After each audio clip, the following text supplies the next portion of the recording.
안녕하세요. 성형외과 전문의 황영석 원장입니다. 오늘은 윤곽성형 중에서 광대축 수술에 대해서 설명을 좀 드릴게요.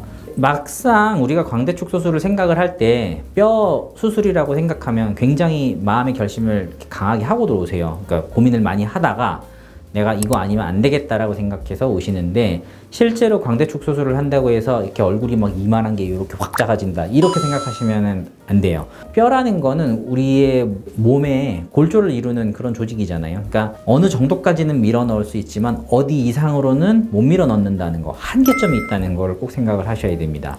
광대뼈라는 게 겉으로 봐서는 이렇게 뭔가 볼륨이 있고 이렇게 툭 튀어나와 있는 것 같지만, 실제로 광대뼈의 이 내부를 보면은, 그러니까 이거를 관골궁이라 그러는데, 관골궁으로 인해서 이렇게 빈 공간으로 돼 있는 부분이 있고, 생각보다는 이 광대 체부의 두께 자체도 그렇게 생각보다 두껍지 않아요. 그러니까 첫 번째로는 제가 갈아내는 형태로 수술을 하지 않는 이유가, 이 볼륨 자체가 얇아지게 되면은 충격이나 이런 부분에서 그걸 버티는 힘 자체가 아무래도 약해질 수밖에 없고, 그렇기 때문에 갈아내는 형태로 수술하는 거는 제가 좀 피하는 컨셉으로 수술을 하고 있고요.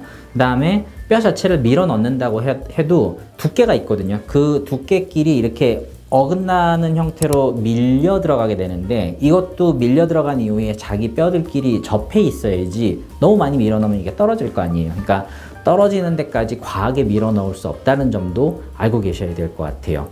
그렇기 때문에 수술의 효과 자체는 굉장히 제한적이고, 그 이유 때문에라도 좀 더 정교하고 잘, 최대한 많이 밀어 넣을 수 있는 형태로 수술이 진행이 돼야 된다고 생각하는 쪽입니다. 광대뼈는 기본적으로는 앞쪽이랑 뒤쪽이 다 원래 고정이 돼 있는 뼈 조직이에요. 이게 이제 축소를 위해서는 어쩔 수 없이 양쪽을 절단을 해서 움직일 수 있게 만들어줘야 되는데, 움직일 수 있게 되면 결과적으로는 작게 만들어 넣을 수 있는 거죠. 밀어 넣고 나면 그러면 이 밀려 들어가 있는 상태 그대로 두느냐? 절대 그렇게 돼서는 안 된다고 생각하고 있고, 옛날에는 이 입 안쪽으로 수술을 우리가 하니까 앞쪽 부분만 간단하게 고정하는 형태로 수술을 진행을 하곤 했어요. 근데 아무래도 이제 고정하는 포인트 자체가 한 포인트만 되게 되면은 뒤쪽 부분에 이 지지력이 약해져서 뼈가 쉽게 움직일 수 있고, 앞쪽 부분에 고정이 느슨해지거나 문제가 생겼을 때 전체의 힘을 이기지 못하고 뼈가 비틀리거나 움직이는 경우들이 생기거든요. 그러니까 그게 결과적으로는 불리화 부작용 형태로 이어지게 되고 굉장히 심각한 문제가 될 수 있기 때문에, 최근에는 대부분의 병원들이 뒷고정까지는 시행을 하고 있는 걸로 알고 있어요. 저도 초창기 때 수술할 때는 앞고정이랑 뒷고정을 같이 시행을 했었던 부류였었고, 이제 어떤 경우에 되게 이제 여러 가지 복합적인 이유들이 있어요. 특히나 이 앞쪽 부분에 있어서 하단부의 경우에는 부비동이라는, 그러니까 우리가 이제 축농증이 주로 생긴다 그럴 때 그쪽 공간을 얘기를 하는데, 그 공간의 앞벽이죠. 그 앞벽 부분에 내측 고정을 하게 돼 있거든요. 근데 부비동의 앞벽 자체도 얼굴 전체 뼈 중에서 굉장히 얇은 종이장처럼 그렇게 돼 있는 부분들이 있을 수가 있어요. 그러니까 이럴 때는 어쩔 수 없이 뒷고정을 단단하게 시행을 해서 그 전체의 힘을 버티게 만들어 주는데, 아무래도 앞쪽 고정에서 이게 버티지 못한다고 생각하면 불안할 수밖에 없거든요. 흔치는 않았는데 앞고정, 뒷고정이 다 돼 있는 경우에서도 이런 내측 고정 부분에서 문제가 생기거나, 아니면은 뒷고정 자체가 헐거워져서 이 전체의 힘을 이기지 못하고 문제가 생기는 경우들이 아주 간혹, 정말 드물게 생기는 걸 제가 봤어요.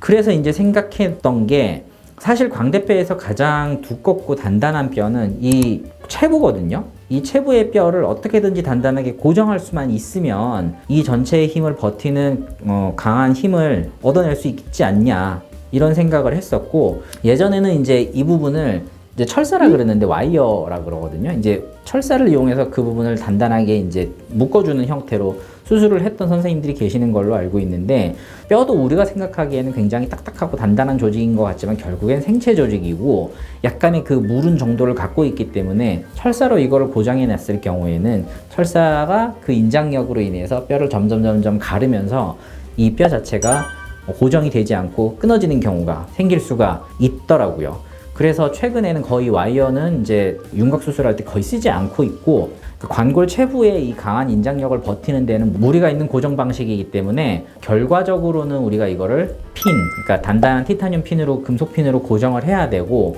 근데 핀으로 고정을 해보면은 이 상단부 쪽에서는 핀 고정이 굉장히 힘들어요. 각도가 나오질 않기 때문에 직접적으로 여기 피부에다가 뭐 이렇게 구멍을 내거나 해서 수술을 하지 않고서는 정확한 각도로 이거를 유지해서 받기가 힘들거든요.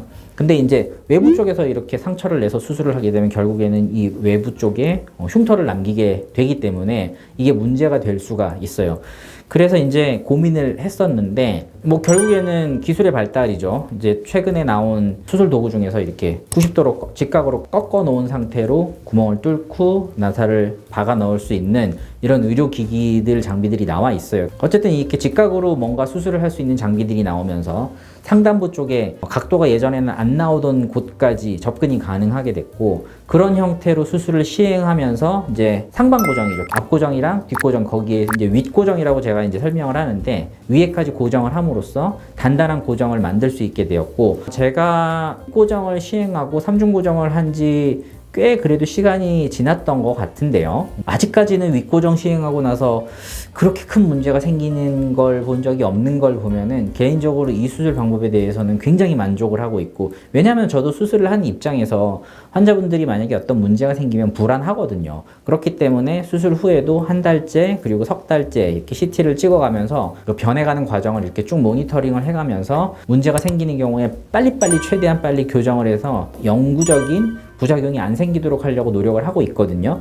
그리고 이제 뭐 상방고정, 윗고정을 시행함으로써 얻을 수 있는 굉장히 부가적인 좀 더 디테일한 부분들이 있어요. 근데 이거는 성형외과 선생님들 중에서도 윤곽수술을 직접적으로 하지 않는 분들은 거의 이해할 수 없을 정도로 좀 디테일한 부분이라서 이거는 생략을 하도록 하고요. 수술에 대한 이런 디테일한 부분은 사실은 성형외과 선생님들한테는 제가 하고 싶은 얘기들이 되게 많아요. 왜냐면 단순하게 이거 90도로 꺾인다고 해서 다 들어가서 다 할 수 있는 게 아니거든요. 그러니까 함부로 이거를 따라 할 수 있다고 생각하고 들어가서 접근했다가 뭔가 큰 사고가 생겨버리면 그때는 정말 돌이킬 수가 없기 때문에 이러한 부분도 사실은 굉장히 유념해서 수술을 해야 된다는 거 알고 계셨으면 좋겠습니다. 자, 오늘은 윤곽수술 중에서 광대, 특히 그 중에서 윗고정에 대해서 좀 자세하게 설명을 드렸고요. 윗고정 되게 오랫동안 시행해본 제 입장에서 광대축 수술에서 윗고정은 언젠가는 이게 답이 될 거다라고 생각을 하고 있습니다. 다음번에 좀 더 유익하고 재미있는 주제로 찾아올 수 있도록 하겠습니다. 좋아요, 구독 잊지 마시고 다음 시간에 다시 뵐게요. 감사합니다.